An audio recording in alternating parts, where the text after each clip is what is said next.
Otro de los factores clave que diferencia a un discípulo de Jesús de uno que no lo es que los discípulos de Jesús llevan fruto. En la enseñanza de Cristo es realmente evidente y claro que no hay alternativa. El discípulo fructifica, como veremos en unos momentos. Por lo tanto, si al hacer un análisis de tu vida arribas a la conclusión de que no estás llevando fruto, no deberías considerarte un discípulo de Jesús, ya que Él no lo haría.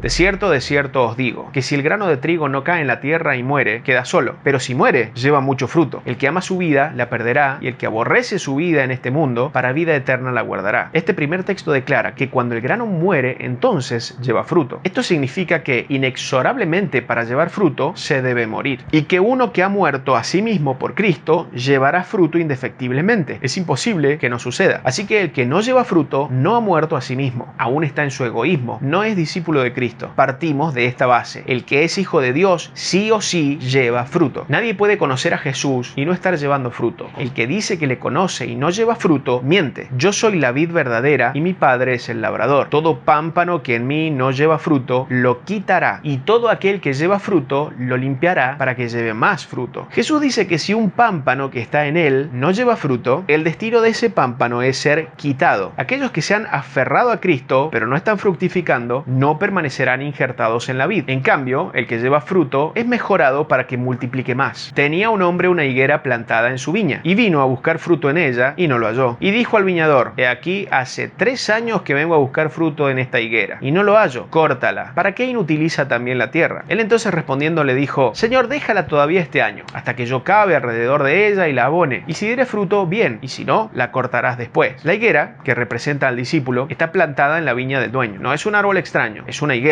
No es otra viña, es la viña suya. Pero la higuera no está dando fruto. Por lo tanto, lo pertinente es cortarla para que no inutilice también la tierra. El viñador obtiene otra oportunidad para la higuera, favoreciéndola para que finalmente dé fruto. Si lo hace, entonces se queda en la viña. Si no, será cortada. Un verdadero discípulo lleva fruto. Si no, es puesto con el resto de aquellos árboles silvestres que no llevan fruto. ¿Pero qué es llevar fruto? ¿Crecer en algún conocimiento? ¿Decir menos groserías? ¿Aprender más de la Biblia? ¿Mejorar cada vez más en una habilidad como ejecutar un instrumento? No, llevar fruto es multiplicar lo que se te dio en dirección a lograr que produzca un crecimiento del reino de Dios. Si tengo tiempo, con él hago crecer el reino de Dios. Si tengo conocimiento, con él hago crecer el reino de Dios. Si tengo dinero, con él hago crecer el reino de Dios. Si tengo contactos, bienes, fuerza, alguna habilidad, pongo todo eso a trabajar de modo que eso haga crecer el reino de Dios. Eso es llevar fruto. Está claramente graficado en la siguiente parábola. El reino de los cielos es como un hombre que, yéndose lejos, llamó a sus siervos y les entregó sus bienes. A uno dio 5 talentos, y a otro 2, y a otro 1, a cada uno conforme a su capacidad, y luego se fue lejos. Y el que había recibido 5 talentos fue y negoció con ellos, y ganó otros 5 talentos. Asimismo, el que había recibido 2 ganó también otros 2. Pero el que había recibido 1 fue y cavó en la tierra y escondió el dinero de su señor. Después de mucho tiempo vino el señor de aquellos siervos y arregló cuentas con ellos. Y llegando el que había recibido 5 talentos, trajo otros 5 talentos, diciendo: Señor, 5 talentos me entregaste, aquí tienes, he ganado otros 5 talentos sobre ellos. Y su señor le dijo: bien, buen siervo y fiel, sobre poco has sido fiel, sobre mucho te pondré, entra en el gozo de tu señor. Llegando también el que había recibido 2 talentos, dijo: Señor, 2 talentos me entregaste, aquí tienes, he ganado otros 2 talentos sobre ellos. Su señor le dijo: bien, buen siervo y fiel, sobre poco has sido fiel, sobre mucho te pondré, entra en el gozo de tu señor. Pero llegando también el que había recibido 1 talento, dijo: Señor, fui y escondí tu talento en la tierra, aquí tienes lo que es tuyo. Respondiendo su señor le dijo: siervo malo y negligente, debías haber dado mi dinero a los banqueros, y al venir yo habría recibido lo que es mío con los intereses. Quitadle pues ese talento y dadlo al que tiene 10, porque al que tiene le será dado y tendrá más, y al que no tiene, aun lo que tiene le será quitado. Y al siervo inútil echadle en las tinieblas de afuera, allí será el lloro y el crujir de dientes. El punto no es cuánto recibió cada siervo, sino que el siervo hubiese multiplicado. El deber ineludible es multiplicar. Si no se hace, se deja de ser considerado un siervo y se es echado en las tinieblas. Sé que para muchos esto suena alarmante, pero es lo que significan las palabras del maestro. No hay otra interpretación que no requiera hacer conjeturas injustificadas. Por favor, ponte a negociar lo que tienes para hacer que el reino de Dios crezca, o serás echado a las tinieblas. Y ten cuidado, tocar un instrumento para que una iglesia cante no necesariamente va a incrementar el tamaño del reino. Hacer la limpieza de un salón no necesariamente redunde en el crecimiento del reino de Dios. Organizar una cena eclesial cual tiene pocas chances de acrecentar el reino de Dios. Pero predicar el evangelio en las plazas sí hará crecer el reino de Dios. Enseñar la palabra de Dios a los niños tiene muchas posibilidades de hacer crecer el reino de Dios. Ocuparse de los huérfanos, pobres, enfermos, mostrar el amor de Jesús a los desamparados, ganar amigos por medio de las riquezas injustas, llevar buenas noticias a la cárcel o al hospital, todo ello hará crecer el reino de Dios. Así que invierte con sabiduría. Puedo producir más dinero siempre que el único objetivo de esto sea hacer crecer más el reino con él. Puedo estudiar y aprender más de algo siempre que el único resultado de esa inversión sea que el reino crezca más. De otro modo, habré invertido en el fracaso y allí está la dificultad. Muchos mienten diciendo que quieren producir dinero para hacer que crezca el reino, pero es solo una excusa. Sí, al tener mayores ingresos aportan más al reino, pero aportan mucho más a sí mismos. Una vez satisfechas las necesidades básicas, todo dinero extra debería ser para el reino o será para condenación. Míralo de esta manera. Imagina que tienes un jefe y te confía una X cantidad de dinero mensualmente para que lo administres para su empresa. De ese mismo dinero debes sacar para tus necesidades y deberás dar cuenta de todos los movimientos. Obviamente usarás ese dinero para comprar materia prima, para que la empresa produzca, pagarás a los empleados, pagarás los servicios de terceros, harás mantenimiento de las herramientas, capacitarás al personal, incluso comprarás tus viandas, tus propios elementos de trabajo, que por supuesto puedes justificar como utilizado para beneficio de la empresa. Pero ¿comprarías un televisor para tu departamento con el dinero que te confió el jefe para la empresa? ¿Cómo justificarías ese gasto? ¿Irías al cine o a un restaurante costoso con ese dinero? Claro que no, no es tuyo y serías castigado por usarlo así. Pues bien, el dinero que obtienes por tu trabajo tampoco es tuyo y Dios te lo ha confiado para que lo inviertas en su reino. Puedes utilizarlo en cosas que necesites para seguir sirviendo en ese reino, como alimentos, vestido, combustible, servicios, pero no puedes usarlo para cosas que no tengan que ver con el reino, sino más bien con tus intereses personales. No le das una parte de tu dinero a Dios, te quedas con una parte del dinero de Dios sin la cual no podrías subsistir y al final del día dices: soy un siervo inútil que solo sirvió para hacer lo que tiene la obligación de hacer. Otra enseñanza donde Jesús deja clara esta verdad es a través de la parábola del sembrador. El sembrador salió a sembrar y mientras sembraba, parte de la semilla cayó junto al camino y vinieron las aves y la comieron, y parte cayó entre pedregales donde no había mucha tierra y brotó pronto porque no tenía profundidad de tierra, pero salido el sol se quemó y porque no tenía raíz se secó, y parte cayó entre espinos y los espinos crecieron y la ahogaron, pero parte cayó en buena tierra y dio fruto, cual a 100,